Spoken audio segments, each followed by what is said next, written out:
UP में सत्संग के दौरान एक पाखंडी बाबा के चक्कर में 100 लोगों की जान चली गई। हादसा इतना भयानक रहा कि देखते ही देखते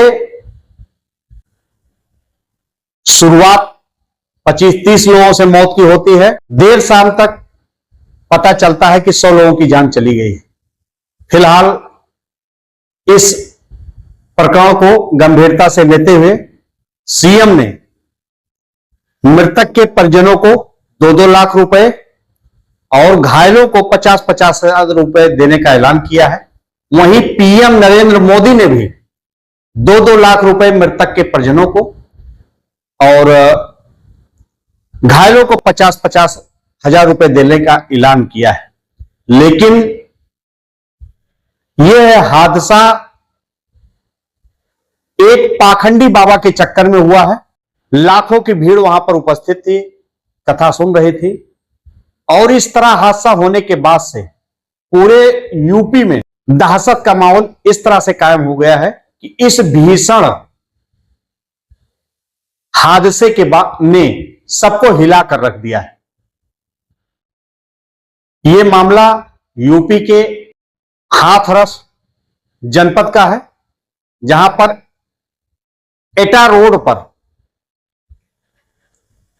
आपको बता दें फुलरई मुगलगढ़ी मोहल्ले में कथा चल रही थी, सत्संग हो रहा था। 12 बजे दिन में कथा समाप्त होती है। उसी दौरान रोज की तरह जो ये मायावी बाबा थे, भोले बाबा, नारायण विश्व हरि भोले बाबा कहे जाते थे, इनका भी इतिहास बताता हूं क्या है क्या नहीं है, जो सोशल मीडिया पर और विशेष जगहों पे आया है।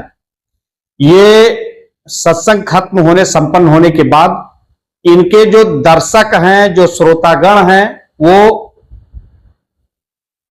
पैर छूते थे, आशीर्वाद लेते थे। इसी को लेकर के पैर छूने की जैसे सिलसिला शुरू हुआ, भीड़ इतनी अप्रत्याशित थी कि उसी में धक्का मुक्की शुरू हो गई। और बताया तो यह जाता है ज्यादा भीड़ होने के चलते ये जो भोले बाबा थे, इनको पीछे के दरवाजे से निकालना चाह रहे थे इनके अनुयायी लोग, जो इनके व्यवस्था में लगे लोग थे। और फिर जब आते हैं तो भीड़ इतनी थी, भीड़ को ये लोग रोकना चाहिए, उसे रोकना चाहते थे, लेकिन इसी में काफिला निकलते समय भीड़ में भगदड़ मच गई और देखते ही देखते 100 लोगों की अब तक मौत हो चुकी है। घायल कितना है ये अभी कोई स्पष्ट नहीं है। लेकिन अब ये सबसे बड़ा सवाल ये है कि ये सत्संग चल रहा था, क्या अनुमति थी, नहीं थी? किस जहां पे ये पंडाल लगा के भवन था, सत्संग चल रहा था, बगल में एक बहुत बड़ा गड्ढा था। उसी में जब ये पैर छूने के दौरान और काफिला निकलने के दौरान लोगों में भगदड़ मची तो एक साथ एक नहीं कई सैकड़ा लोग उस गड्ढे में जा गिरे। और जब तक बचाव के लिए जिला प्रशासन या कर्मचारी और लोग आते, इनके अनुयायी के बस की बात वो नहीं थे। उस दौरान कई लोगों की तत्काल मौके पर ही मौत हो गई थी।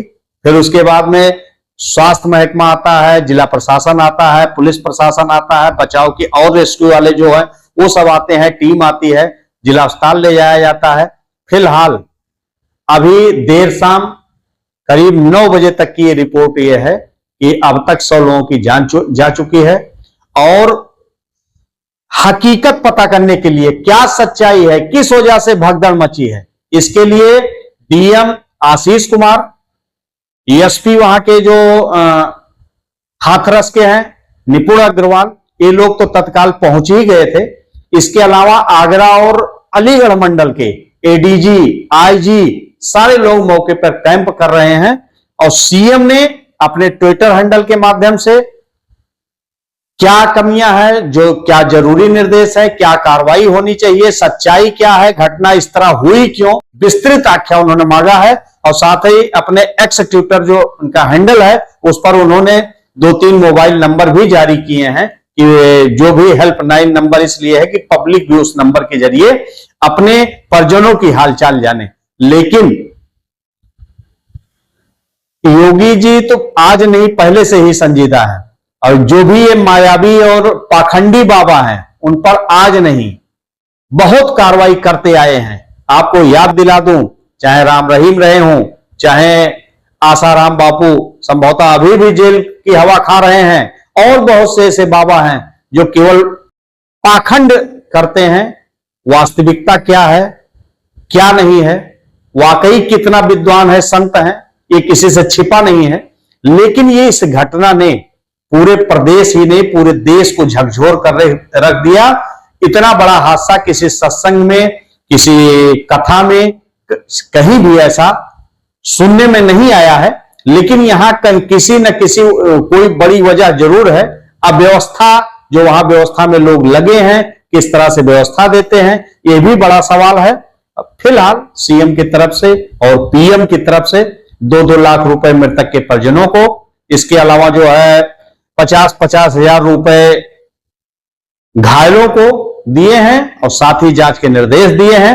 लेकिन अभी देर शाम तक जो संबंधित थाना क्षेत्र है वहां पर अभी इस सत्संग के व्यवस्थापक, अनुयायी या जो बहुत बाबा, भोले बाबा जो अपने आप को बताते हैं, जिनके नाम से उनके भक्त उनको जानते हैं, इन लोगों के खिलाफ कोई तहरीर मुकदमा अभी तक दर्ज नहीं हुआ है। भोले बाबा है कौन? ये कासगंज जनपद पटियाली के रहने वाले हैं। इनका सही नाम सूरज पाल उर्फ नारायण है, और सूरज पाल को शॉर्ट में जो है एसपी सिंह भी कहते हैं। तो ये ठाकुर साहब कैसे भोले बाबा बन गए, क्या ऐसी जरूरत आन पड़ी थी जो मानव सेवा धर्म में जुट गए? और बताया तो ये जाता है कि पहले पुलिस की नौकरी करते थे, दरोगा थे, फिर उन्होंने नौकरी छोड़ दी। और इनकी एक सोशल मीडिया पे फोटो भी आ रही है। आप फोटो और साथ में जो एक महिला है, इन लोगों के पोशाक को आप देखकर किसी कीमत पे ये कह भी नहीं सकते हैं कि ये भोले बाबा हैं, विश्व शिव हरि नारायण बाबा हैं, या वाकई जो है संत हैं या कथावाचक हैं। क्या है इसको ये ही जाने। लेकिन अब तो सही सही पता ही चल जाएगा, क्योंकि सारे सीनियर अफसर, प्रदेश स्तर के अफसर जांच करने पहुंच गए हैं। क्या सच है, आगे क्या स्थिति है, और मुझे तो उम्मीद ये है कि जो अभी घायल भर्ती हैं और भी मृतकों की संख्या बढ़ सकती है। और मेरा ये वीडियो आप देखिए, जो आप अच्छा लगे या जैसा भी आपको लगे, कमेंट बॉक्स में कमेंट जरूर करिए। और अनुरोध आपसे है कि दस्तक भारत न्यूज चैनल को, हमारे यूट्यूब चैनल पे आप उसको सब्सक्राइब जरूर करिए। फिर इसी खबर के साथ आपसे मिलते हैं। बने रहिए दस्तक भारत के साथ। धन्यवाद। अभी तक की प्राप्त सूचना के अनुसार 116 की मृत्यु कंफर्म है। 18 लोग घायल हैं। विभिन्न जनपदों में मुख्यालय जो हमारा अलीगढ़ है, वहाँ पे लोगों के लिए उच्चतर इलाज के लिए हमने प्रेषित कर दिया है। कार्रवाई क्या हुई अभी तक? अभी ये प्रारंभिक जांच चल रही है। एफआईआर भी तो हुई है मैम। उसके लिए भी यहाँ पे प्रारंभिक जांच की जो रिपोर्ट आ जाएगी उसके अनुसार संबंधित अधिकारियों के खिलाफ मैम कार्रवाई की जाएगी। प्रारंभिक जांच रिपोर्ट आने के पश्चात ही नियमानुसार जानकारी तो मैम होगी, अनुमति तो है, अनुमति तो है। अब ये प्रारंभिक जांच ही बताएगा कि पूर्वानुमति उन्होंने लिया है एसडीएम से भी और पुलिस से भी। वहाँ पे क्या सीएम का इनपुट मिला आपको? हाँ जी, सीएम का इनपुट मिला आने का? किस बिंदु पे? कल सुबह यहाँ आने का है कुछ? अभी तक मैं तो आप ही के सामने हूँ, मेरा व्हाट्सएप भी नहीं खोला।